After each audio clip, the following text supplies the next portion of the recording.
volgende het ons vir Kaylen de Beer. Kaylen, jy kan met hier kom vir ons. So, Wow, Kaylen! Hier is my allemaal. Daar sy, own it girl, own it. Kaylen, hoe oud is jy sê vir? Ek is 9 jaar oud. My naam is Kaylen en ek gaan vir julle gebed sing. Okay, gebed dit.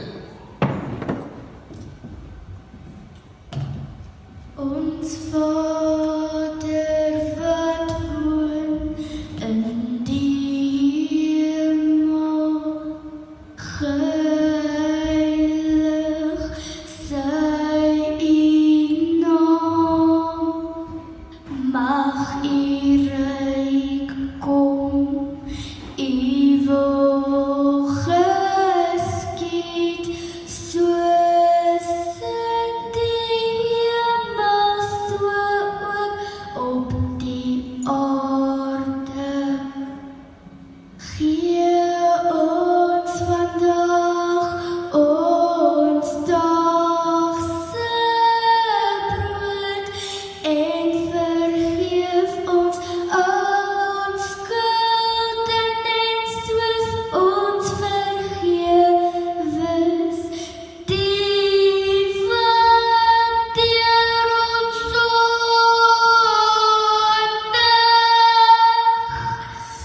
laat kom ons nie in die versoeking, maar verlos ons van die bose, want U is die ryk en die sterkte en die ere vir ewig en ewig.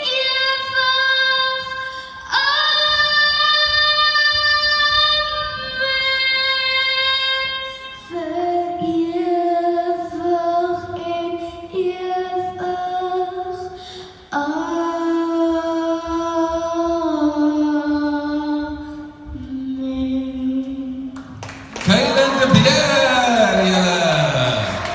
Kom ons hoor van die judges af, Kaylen. Tot en met dusver, nee, gister en vandag, voel ek, is jy die enigste een wat die reg het om sonder dit reg te sing.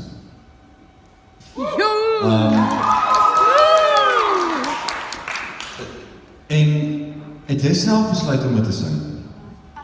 Het jy self besluit om daai liedjie te sing? Ja. Dis 'n verskriklike moeilike gebed om te sing.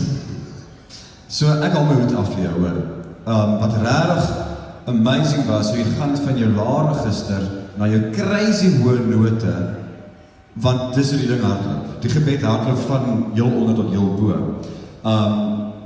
En wat interessant was, ek weet nie, ek dink dit was maar seniors in die begin gewees. Aan die begin was jy kort van asem.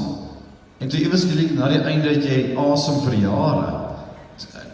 Wat vir my sê, dat begin moes senuwees gewees het. Kyk maar net dat jy nie in die middel van 'n woord asemhaal nie. En omdat hierdie gebed al 1.000.000 jaar deel van ons geloof is, het draai baie gewig. By jou oud jy nou? Ek is nou 9. 9. En jy gaan nog sien, hoe ouder jy word, hoe meer gaan die gebed se betekenis vir jou verander, word dit vir my. Tot op 'n plek, en dan gaan jy dink, ek verstaan nog as waar dit gaan, en dan verander dit weer. Maar, maak seker dat jy op die regte plekke asemhaal. Hy is ook so geskryf, dat die frases, dat jy nie noodwendig moet asemhaal aan die einde van die frase nie. So gaan kyk mooi en maak dat die gebed vir jou sin maak om te besluit waar om asem te haal. Maak dit sin? Dit maak sin. Cool, fantasties. Well done, hoor.